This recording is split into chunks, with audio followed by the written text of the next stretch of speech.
Hello, welcome back to my channel learn with Afna. English ഗ്രാമറിന്റെ most important ടോപ്പിക്കാണ് parts of speech. ഈ ഒരു topic പലർക്കും കൺഫ്യൂഷൻസും ഡിഫിക്കൽട്ടും ഒക്കെ ഉണ്ടാവില്ലേ? ഇത് നമുക്ക് വളരെ ഈസി ആയിട്ടും ഷോർട്ട് ആയിട്ടും നോക്കിയാലോ? Let's make it super easy. 8 parts of speech ആണുള്ളത് അല്ലേ? ഏതൊക്കെയാണ്? Noun, pronoun, verb, adjective, adverb, preposition, conjunction, interjection. ഇതൊക്കെ നമുക്ക് ഓരോന്നായിട്ട് നോക്കാം. ഫസ്റ്റ്, നൗൺ, നാമം. A noun is the name of a person, place, thing, animal, feeling or idea. ഒരു വ്യക്തിയുടെയോ വസ്തുവിൻ്റെയോ ഒരു മൃഗത്തിൻ്റെയോ അല്ലെങ്കിൽ ഒരു വികാരം, ഒരു ആശയം, ഇതിൻ്റെയൊക്കെ പേരിനെ സൂചിപ്പിക്കുന്നതാണ് നൗൺ. ഏതൊക്കെയാണ് നൗണ്? ഇപ്പോൾ ഗേൾ, ബോയ്, ഹാപ്പിനെസ്, കാറ്റ്, ബുക്ക്, ഇന്ത്യ, ഇതൊക്കെ നൗണാണ്. അടുത്തത് പ്രനൗൺ. നൗണിനെ നമ്മൾ എഗെയിൻ ആൻഡ് എഗെയിൻ റിപ്പീറ്റ് ചെയ്ത് യൂസ് ചെയ്യുന്നതിന് പകരം നമ്മൾ ഉപയോഗിക്കുന്നതാണ് പ്രനൗൺ. ഏതൊക്കെയാണ് pronoun? He, she, it, her, him, his, ഇതൊക്കെ എന്താണ്? പ്രനൗൺ ആണ്. ഒരു സെന്റൻസ് നോക്കാം. Vimal is A student. Vimal place football. Vimal is very smart. ഇതിൽ നമ്മൾ Vimal again and again use ചെയ്യുന്നതിന് പകരം പ്രനൗൺ യൂസ് ചെയ്ത് എങ്ങനെ പറയാം? Vimal is A student. He plays football. He is very smart. ഇവിടെ നമ്മൾ പ്രനൗൺ ആയിട്ടുള്ള ഹി യൂസ് ചെയ്തു. സോ നമുക്ക് noun again and again repeat ചെയ്യണ്ട. Next, verb. Verb shows action or state of being. ഒരു പ്രവൃത്തിയെയോ അല്ലെങ്കിൽ ഒരു അവസ്ഥയെയോ സൂചിപ്പിക്കുന്നതാണ് വെർബ്. വെർബ് ഏതൊക്കെയാണ്? Is, am, are, was, were, eat, run, play, cook, sing, ഇതൊക്കെ എന്താണ്? വെർബ് ആണല്ലേ. ഇതിൽ ആക്ഷൻ വെർബും ഉണ്ട്, സ്റ്റേറ്റ് വെർബും ഉണ്ട്. അവൾ വേഗത്തിൽ ഓടുന്നു. She runs fast. ഇവിടെ എന്താണ്? ഒരു പ്രവൃത്തി നടക്കുന്നുണ്ടല്ലേ, ഓടുന്നു, ഒരു പ്രവൃത്തിയാണ്. ഇതപ്പോൾ ഏത് വെർബാണ്? ആക്ഷൻ വെർബാണ്. ഇനി ഹീ ഈസ് ഹാപ്പി, അവൻ സന്തോഷത്തിലാണ്. അല്ലെങ്കിൽ ഹീ ഈസ് സാഡ്, അവൻ സങ്കടത്തിലാണ്. ഇതൊക്കെ എന്താണ്? ഒരു അവസ്ഥയെ കാണിക്കുന്നതാണ്. അപ്പോൾ ഈ വെർബിനെ നമ്മൾ എന്താണ് പറയുക? State verb. അടുത്തത് നോക്കാം, ആഡ്ജക്റ്റീവ്.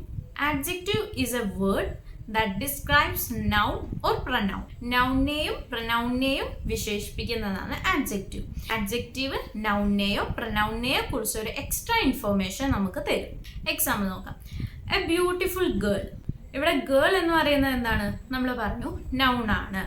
അപ്പോൾ ബ്യൂട്ടിഫുൾ എന്ന് പറയുന്നത് അഡ്ജക്റ്റീവ് ആണ്. കാരണം ഈ പെൺകുട്ടിയെ ഒന്നുകൂടി വിശേഷിച്ച് പറയുന്നതാണ് ബ്യൂട്ടിഫുൾ, മനോഹരമായ പെൺകുട്ടി അല്ലേ. അതുപോലെ തന്നെ എ ബിഗ് ഹൗസ്. ഹൗസ് എന്ന് പറയുന്നത് നൗൺ ആണ്.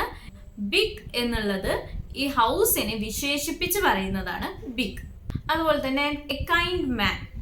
മാൻ എന്ന് പറയുന്നത് നൗൺ ആണ്. കൈൻഡ്, വിനയമുള്ള ആൾ.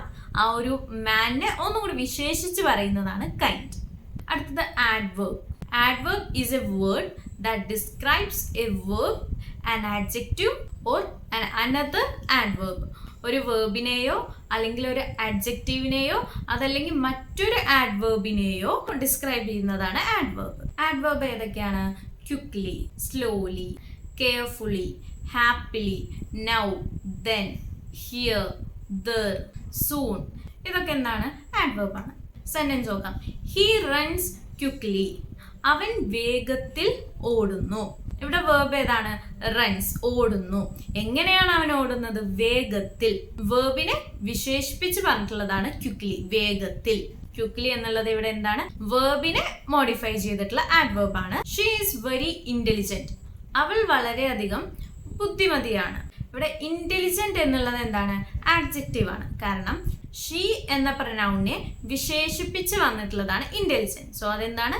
ആഡ്ജക്റ്റീവ് ആണ്. ഈ ഒരു സെന്റൻസിൽ അഡ്ജക്റ്റീവിനെ മോഡിഫൈ ചെയ്താണ് ആഡ്വർബ് വന്നിട്ടുള്ളത്. ഇവിടുത്തെ ആഡ്വർബ് ഏതാണ്? Very. He runs very quickly. അവൻ വളരെയധികം വേഗത്തിൽ ഓടുന്നു. ഇവിടെ ക്വിക്ലി എന്നുള്ളത് എന്താണ്? ആഡ്വർബ് ആണ് അല്ലേ. സോ വെരി ക്വിക്ലി എന്നാണ് വന്നിട്ടുള്ളത്. ക്വിക്ലി എന്ന് പറയുന്നതും ആഡ്വർബ് ആണ്, വെരി എന്ന് പറയുന്നതും ആഡ്വർബ് ആണ്. ഈ സെന്റൻസിൽ ആഡ്വർബിനെ മോഡിഫൈ ചെയ്താണ് മറ്റൊരു ആഡ്വർബ് വന്നിട്ടുള്ളത്. അടുത്തത് നോക്കാം, preposition. It shows the relationship between noun or pronoun or another words in a sentence. ഒരു സെന്റൻസിലെ വേർഡ്സ് തമ്മിലുള്ള ബന്ധം കാണിക്കുന്ന വേർഡാണ് പ്രിപ്പോസിഷൻ. ഏതൊക്കെയാണ് പ്രിപ്പോസിഷന്? And, for, to, on, above, in, at, under, ഇതൊക്കെ എന്താണ്? പ്രിപ്പോസിഷൻ ആണ്.